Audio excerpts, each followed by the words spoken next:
Hey guys, if you're enjoying the content I've been putting up, be sure to subscribe so you always know when a new video pops up. Now that we got that part out of the way, let's get into the video. Final Fantasy XIV is a massive game with thousands of hours of content. What I'm going to do here is break down some of the major plot points for those of you who want to know more about Eorzea, but may not have time to experience it all firsthand. This time, we're covering the second part of the ninja storyline. It's been a while since you beat Oberon's former master Gakkai, and he's glad to see you, although he doesn't have anything else to teach you. You have to find your own path forward as a ninja. However, that'll have to wait. Jack recently sent a message to Oberon telling him to come and see him in Limsa Lominsa ASAP, and since you showed up right before he headed out, Oberon thinks it'll be nice if you joined him. After all, it's been a while since you last saw your friends at the guild, too. Jackie is glad to see you, but there's a problem. There's a thief running around in Limsa who is fast, from the Far East, and dressed like a ninja. Ironically enough, this sounds exactly like Oberon, which he says is a joke, but it stops being funny when Jack tells him he's under arrest. The rogue is only joking, but he nearly made Oberon have a heart attack. Apparently he still hasn't removed that stick from his backside because he's still way too uptight. All joking aside, there really is a ninja running around the city stealing things, and although Oberon isn't the culprit, he offers to help Jack in his search. And since you're his apprentice, he volunteers you too. He didn't even bother to ask, but it's not like you wouldn't have helped anyway. Together, the three of you head to Summerford Farms to talk to the last victim, a man named Mofa Kefla. Mofa's a prick, but he does respect Jack's skills, so he tells you that two thieves from the Far East stole an orb he'd paid for and took off to the northwest. It shouldn't be too hard to track down some people who don't even know the area all that well, but Jack wants you to capture them alive so he can find out why they're stealing. You spot the two thieves in a canyon where you corner them. Oberon knocks one of them out while Jack questions the other to find out why she turned to a life of crime. Instead of answering, she pulls out two blades and gets ready to fight. Mofa shows up. Apparently he decided to follow you, but not for the reasons you might think. He came to have you all killed before the woman could reveal how he came about the orb that she'd taken from him. He'd hired a mercenary to deal with you all, but he is clearly confused about who you are. The three of you beat the man senseless, then Jack does the same to Mofa. I swear almost every Lalafell you meet early on in this game is a bad guy. The woman thanks you for dealing with the mercenary, although she could have done it herself. Her accent and the way she bows seems familiar to Oberon, and when he asks, she gets her manservant Akagi to explain things. The woman is Princess Yuki of the Yatsurugi clan, and she left home to track down her family's treasures that had gotten stolen by some bandits. Oberon indeed recognizes her clan, but he wants to know why she made the trip from Doma herself. She doesn't want to waste time talking since she still doesn't know who the bandits were, but she has managed to track down 3 of the 5 treasures. Once she has them all, she'll go back to Doma. Oberon refuses to let her go without a ninja to watch her back, so naturally he volunteers you for the job. However, Yuki remembers how the shinobi destroyed Doma, and there's no way she's going to trust you to guard her back. Akagi, on the other hand, is more than happy for your help since he's not all that good at fighting.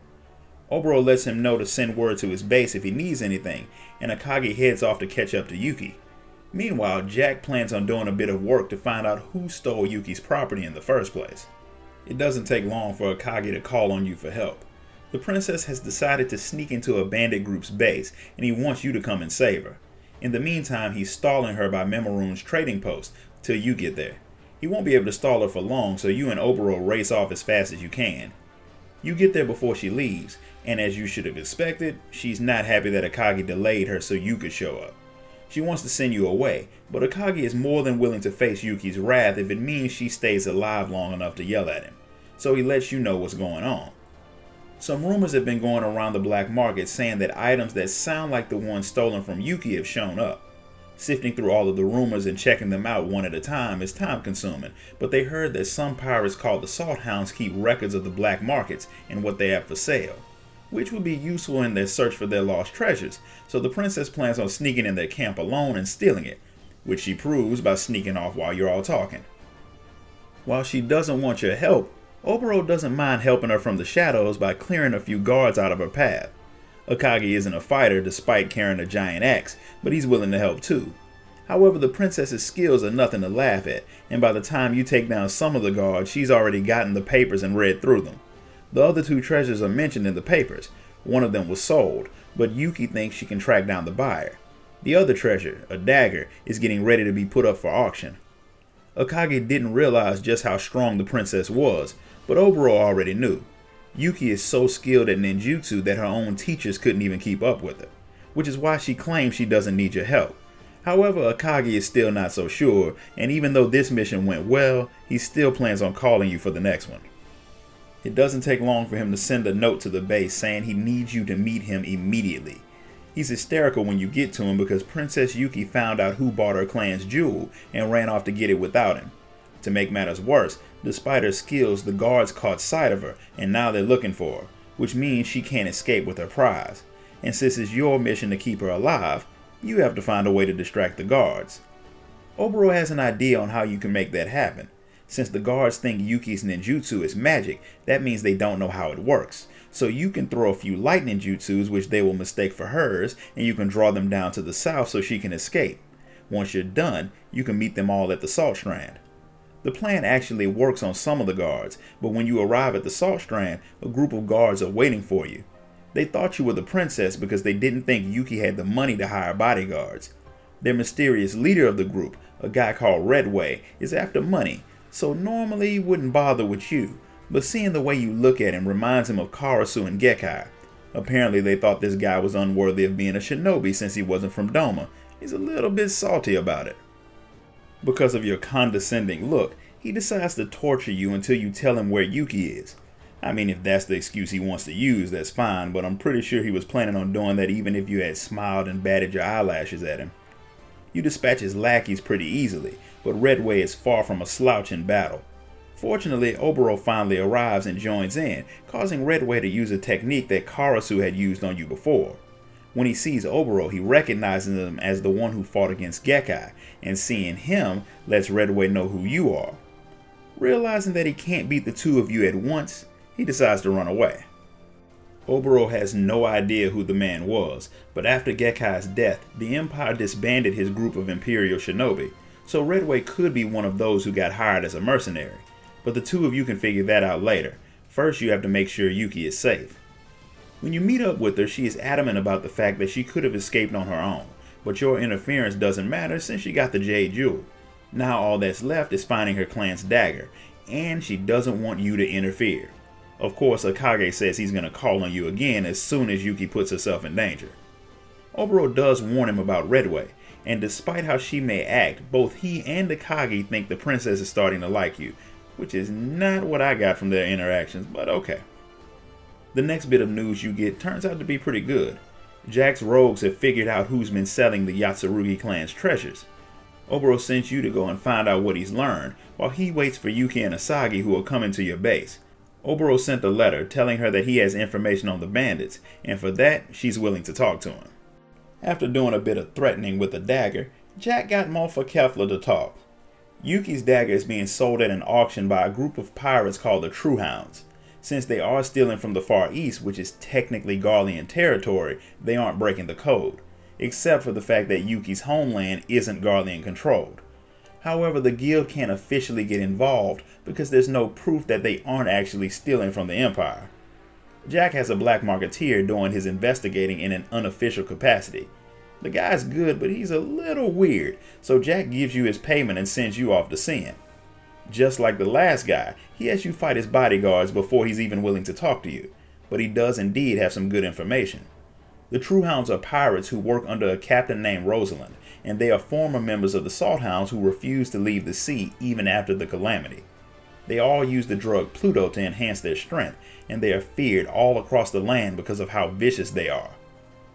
Recently they hid their ship at Hullbreaker Isle and headed to Costa del Sol for a drink and to watch the dancing girls. And while the regular pirates aren't much for you to worry about, he warns you that Redway, their hired mercenary, is an entirely different story. Apparently Oboro was right about his background, so you had best be careful. That's all the info the guy has for you, so it's off to Costa del Sol you go. It's not hard to spot the pirates on the beach. Rosalind is sitting out in a bathing suit drinking while Redway reports on Yuki and Akage and how they stole her treasure. He warns her not to underestimate them, especially since she has two shinobi in her group who were strong enough to kill Gekkai. Redway's not in the least bit bitter about his master's death.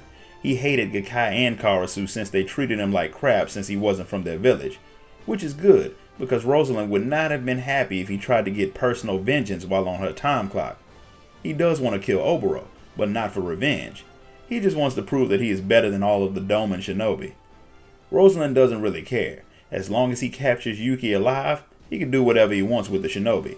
And she knows that Yuki will be coming to the auction for the dagger, which makes it the perfect trap. Now that you know what's coming, you rush back to Oboro's base to let everyone know what you found out. Knowing what you know, Oboro begs the princess to leave it to him so she stays out of harm's way. While his words make sense, Yuki still feels that she needs to do this herself. She refuses to let anyone else die for her. Apparently when the True Hounds took the treasures, her people tried to stop them, and a lot of them died. Her guards wouldn't let her fight, and while her people were being killed, they screamed for her to help, but she was forced to stand by and do nothing. Now her lands are on the brink of destruction, and her people are on the verge of starvation. She has to find the treasures so she can sell them and fund her village, and she vowed to do it herself so no one else would die protecting her. Akagi steps in saying it's nice that she wants to protect her people, but she's forgetting that some of them think it's an honor to die for their leader. In a fit of loyalty that is a tad bit extreme, he vows to slice open his stomach if she refuses to let the shinobi help. So if she refuses to accept aid, then she will cause her most loyal servant to die. And she has no reason not to trust the two of you. You haven't been paid, you have no dog in the fight, yet you've risked your lives more than once to help. And she will fail without you. While she laughs at Akagi's enthusiasm, Yuki does indeed formally request your aid. Under one condition, of course, that no matter what, if it comes down to it, you will not sacrifice your life for hers. That's a stipulation I can personally get behind, but we both know that the Warrior of Light does not share my views. However, you have your mission. All that's left is to track down the auction where the artifact is being sold. Ironically enough, despite all of your searching, you don't find the auction's location until after it's over. A collector bought the dagger, but he is so scared of Yuki coming after him, news of what she's done is spread it seems, that he paid to have it brought directly to Ishgard. That's actually good news since you can steal it while it's on the move. Since the True Hounds rely heavily on Pluto to help them fight, Oboro wants to swap their supply for some sleeping herbs, but Yuki just wants to fight them straight up.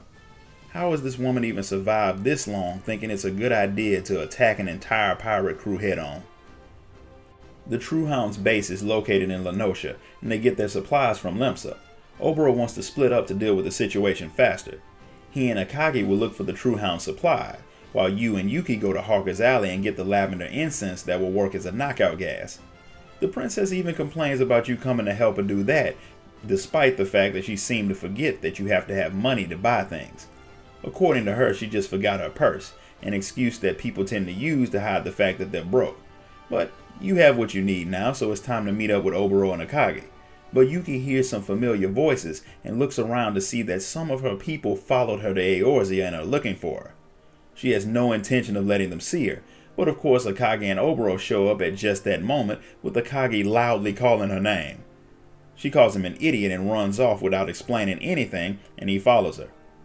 Oboro doesn't even want to know what that was all about. He does let you know that the hounds are storing their supplies near Fisherman's Bottom. He wants you to make the swap while he goes after the princess. That night you all watch as the pirates talk about their route and how long their trip would be without a dose of their medicine. They know Yuki's coming, so they double their guards, but that won't mean much once they take the sleeping herbs, so you all head off to the smoldering wastes in Dravania to get ahead of them. The plan works, and most of the guards are out. You and the others deal with the handful that aren't, while Yuki goes to search the crates for the dagger. Akagi is injured in the fighting because he's bad at it, but Yuki does find the dagger. However, Redway finds you all. He doesn't drink or take part in the rest of the crew's activities, so he is totally alert and ready to deal with you. Of course, he's not stupid enough to fight you all.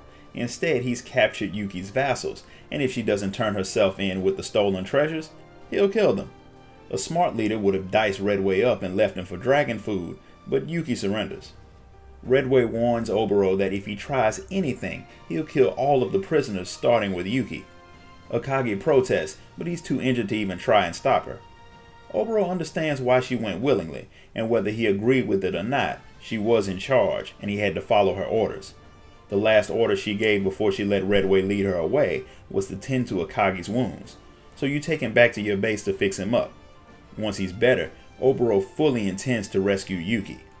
However, he doesn't want to talk about the plan right now because he's positive that some of Redway's spies are around the base. He sends you outside to draw them out by pretending to fall asleep on patrol, and when they attack, he wants you to make sure they don't live to report to their boss. You make quick work of them, something Oboro could have done himself, and now it's time to get to rescuing Yuki. He had Jack steal a boat for you to use to head to Hullbreaker Isle and find the princess, but since Redway had people watching your base, there's no way he doesn't have people at the docks, so rushing off without doing a bit of recon is guaranteed to end badly. Akagi doesn't want to, but he agrees to stay behind since he'll only slow you down. At the docks, Oboro sees just how many of the hounds are there, and he decides that fighting your way through won't work. If any of them escape to report to Redway, Yuki will die for sure. He has another plan, but it is very stupid. The princess ordered you to stay alive, not him. Redway wants to kill him, so if he surrenders himself, that'll give you a chance to sneak to the Isle and save Yuki. Before you have a chance to protest, he yells out how untrustworthy you turned out to be and how he wished he had never trained you. It's not true, of course, but he needed the hounds to think the two of you had gone your separate ways. Then he bids you farewell and turns himself in. Oboro tries to taunt Redway into fighting him, but the man laughs at him saying, "Why should I fight you when I've already won?" Which shows that he's not a dumb villain. I respect that. Even his plan to use Oboro as bait to draw out his village elders is more thought out than just launching an attack on a village full of shinobi. But before he gets to that, he has other things to do, and he takes Oboro away while you watch from the shadows. Surprisingly, Akagi runs up. Apparently he followed you despite his injuries, and he yells at you for watching your friend get taken without doing anything. But he calms down when he learns that it's all a part of your plan to save Yuki. Since he's here, he wants to help, and even though he's no great fighter, every little bit will help against what's to come. The distraction worked, and the two of you board a boat to Hullbreaker Isle. Rosalind is there, and after seeing that all of her stolen treasure is accounted for, instead of releasing the prisoners like she said she would, she decides to take Yuki prisoner too, since there's no reason to let them go. And that's why you never give up your bargaining chip. If you don't have the power to force people to keep their word, you are totally at their mercy if they decide to break it. Redway shows up with Oboro, and Yuki gets even angrier since he followed her despite her orders. And since it looks like you abandoned her, despite her claims of being able to do everything alone, the taunts about her weakness and inability to help her people, even in this, causes her to break down. Until one of the pirates screams as you finish him off and leap in to fight for your friends with Akagi right on your heels. Finally, truly accepting that she doesn't have to do everything alone, Yuki gives you one final order. Save her and kill every last one of the pirates. That's an order you have no problem obeying. Akagi holds off Redway while you free Oboro, and the three of you get to work dealing with him and the pirates. When he realizes that he can't win, Redway goes to run away, only to be finished off by Rosalind, who jumps in to deal with you all herself. She definitely earned her spot as the True Hound's leader, but up against you, Oboro, and Akagi, she doesn't stand a chance. Now freed from captivity with her treasures back in her possession, Yuki thanks you and Oboro for your help. Because of you, she has a chance to restore her village, and because of what you did for the Yatsurugi clan, she plans on sending a formal letter of thanks to Oboro's village elders so the two groups can help each other rebuild. There's only one problem. Oboro was supposed to be staying in Eorzea because he was hurt, not to run his own missions. If the elders find out what he's doing, his punishment will be severe, so he sprints off to catch Yuki to stop her from blowing his cover. If he can, that is, because if the princess is anything, she is definitely fast. This concludes the second part of the Ninja storyline. If you enjoyed this video, give it a thumbs up, and make sure you subscribe so you don't miss out on the next part of the story.